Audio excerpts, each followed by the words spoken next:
हमारे लिए इम्पोर्टेंट होंगे।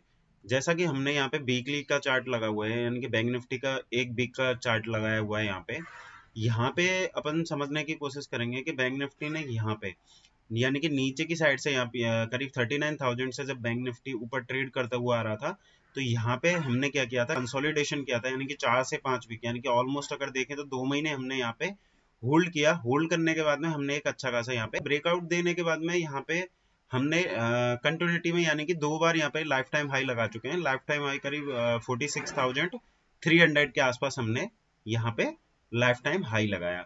उसके बाद में जैसा कि हमें चार्ट पे यहाँ पे दिख रहा है क्लियर वे में कि ये हमने कंसोलिडेशन किया। कंसोलिडेशन के बाद में ब्रेकआउट हुआ। ब्रेकआउट के बाद में यहाँ से शार्प सेलिंग हमको देखने के लिए मिला, लेकिन शार्प सेलिंग के बाद में यहाँ से एक शार्प बाइंग भी आई, जो कि एग्जैक्ट सेम लेवल पे डबल टॉप बनाने के बाद में एक अच्छा खासा नीचे की साइड में यहाँ पे करेक्शन हुआ है।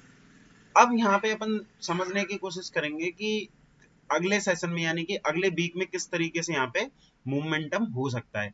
यहाँ से अगर अब हम एक ट्रेंड लाइन यहाँ पे ड्रॉ करें तो यहाँ पे हम देखेंगे कि एक लेवल निकल के आ रहा है 43,850। अगर इस वीक में बैंक निफ्टी गलती से भी नीचे क्लोज करता है, ठीक है ना, यानी कि 43,800 या 850 के नीचे अगर क्लोज करके जाता है, तो वहां पे हमको एक बहुत अच्छा चांस मिल सकता है कि बैंक निफ्टी 1500 से 2000 पॉइंट का नीचे की साइड में करेक्शन करे, यानी कि वन पे आपको एक फॉल मिल सकता है। बट सबसे इंपॉर्टेंट चीज क्या है कि क्लोजिंग 43,850 के नीचे यहाँ पे होनी चाहिए। दूसरा, अब इसको अपन देखें कि कहाँ पे डेली के चार्ट में अगर आप इसको समझने की कोशिश करें कि डेली के चार्ट में किस तरीके से यहाँ पे मोमेंटम हो रहा है, तो डेली के चार्ट में हम देखेंगे कि बैंक निफ्टी ने यहाँ पे एक हाई लगाया। हाई लगाने के बाद में इसने कंटिन्यू यहाँ पे एक फ्लैग टाइप का पैटर्न बनाया और नीचे की तरफ फॉल किया। सेम कंडीशन में यहाँ पे हो रहा है कि इसी तरीके का यहाँ पे पैटर्न बनाता हुआ, यानी कि इसने जो क्लोजिंग दिया है 44,287 दिया है। तो अगर आपको गलती से भी अगर इस वाले लेवल के नीचे अगर आपको दिखता है, यानी कि 44,000 के नीचे जब ये ट्रेड करना स्टार्ट कर देता है, तो अपन को अलर्ट हो जाना है। हमारे जो लेवल्स होंगे, यानी कि सबसे पहला जो लेवल होगा आपका 43,300 का रहेगा। उसके नीचे 42,500 तक के लेवल आपको पूरे वीक में देखने के लिए मिल सकते हैं। धीरे धीरे करके, मैं ये नहीं बोल रहा हूँ कि ये एक दिन में आ जाएगा या 2 दिन में आ जाएगा, ये मैं पूरे वीक की एनालिसिस आपको बता रहा हूँ। चलिए अब देखते हैं कि इंट्राडे में अपन को किस तरीके से कल यहाँ पे ट्रेड करना चाहिए। मंडे के सेशन में इंट्राडे में हमारे लिए क्या इंपॉर्टेंट रहेगा। हमने प्रीवियस डे में यहाँ पे हमने प्लान किया था कि अगर ये बैंक निफ्टी गलती से इस वाली रेंज पे यहाँ पे आता है, तो अगर यहाँ पे कोई भी रेंज बनाता है, तो रेंज बनाने के बाद में अपन देखेंगे कि अगर ये कौन सी साइड में ब्रेकआउट कर रहा है, वहां पे अपन को ट्रेड लेना है। यहाँ पे क्या हुआ, ये डायरेक्टली यहाँ पे गैप डाउन ओपन हुआ, क्योंकि क्लोजिंग हुई थी अराउंड इस वाली जगह। हमने प्लान किया था कि इस वाली लेवल को अगर ये ऊपर की तरफ ब्रेक करता है, तो आपको एक अच्छा मूवमेंटम मिल सकता है, यानी कि 44,700 को ब्रेक करता है, तो ऊपर की साइड में अपन यहाँ पे एक अच्छी मूवमेंट देखेंगे।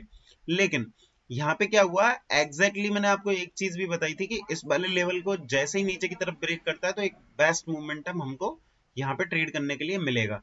हमने यहाँ पे शॉर्ट करने की भी कोशिश की थी, बट वो क्या है कि प्रीमियम जो फ्राइडे के दिन का, यानी कि सेंसेक्स की एक्सपायरी थी, तो वॉलेटिलिटी थी। वॉलेटिलिटी की वजह से बाजार नीचे जा नहीं पाया, ठीक है। यानी कि इसी रेंज में सारे दिन अगर हम देखें तो इस वाली रेंज में सारे दिन रहा, लेकिन लास्ट सेकंड हाफ में इसने ब्रेकआउट किया। लेकिन ब्रेकआउट देने के बाद में एग्जैक्ट ये रेजिस्टेंस से टकराने के बाद में शार्प सेलिंग आपको देखने के लिए यहाँ मिला है। तो कल के सेशन में हमारे लिए सबसे इंपॉर्टेंट रहेगा ये वाला लेवल, यानी कि 44,200। इंट्राडे की मैं बात कर रहा हूँ। 44,400 से लेके 44,200 के बीच में अगर ये ओपन होता है, तो वो मैं आपको एप्लीकेशन में अपडेट कर दूंगा, जिसका लिंक वीडियो के डिस्क्रिप्शन में, अगर वहां ट्रेड करना होगा तो। लेकिन आप यहाँ पे अगर ये 200 के लेवल को या 222 के लेवल को अगर ये यहाँ पे ब्रेक करता है, तो आप थोड़ी बहुत क्वांटिटी में शॉर्ट कर सकते हैं। बट अगर ये गलती से भी 44,050 को अगर नीचे की साइड में कंटिन्यू करता है, तो आप वहां पे क्वांटिटी यानी कि हाफ कर सकते हैं। जो आप अब हमारा जो नेक्स्ट टारगेट रहेगा 43,850 और 800 के टारगेट रहेंगे।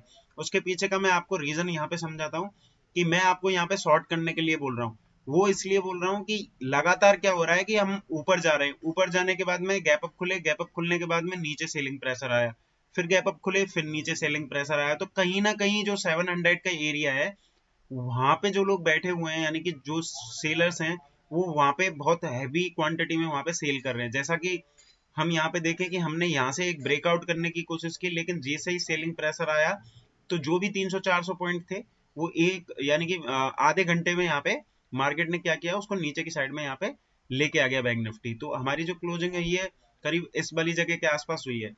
तो हमारे लिए सबसे इंपॉर्टेंट है कि फ्लैट ओपन हो। अगर ये गैप डाउन ही ओपन हो जाता है, दो कंडीशन भी हो सकते हैं, अगर ये गैप अप ओपन होता है तो जब तक 700 के ऊपर नहीं निकलता है तब तक अपन एग्रेसिव होके बाई यहाँ पे नहीं करने वाले।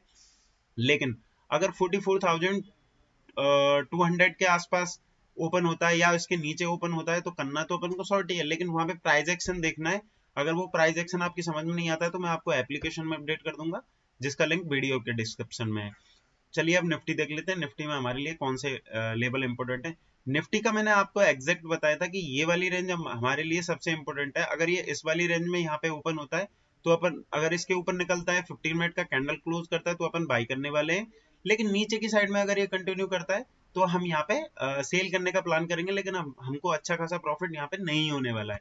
लेकिन ये गलती से अगर हमें 19,640 या 650 के आसपास अगर ओपन होता है तो एग्रेसिव होकर हम यहाँ पे बाई कर सकते हैं। तो सेम एग्जैक्ट बैंक निफ्टी ने यहाँ पे एक अच्छा खासा रिवर्सल दिया। रिवर्सल के बाद में यहाँ प्रॉफिट बुकिंग आई।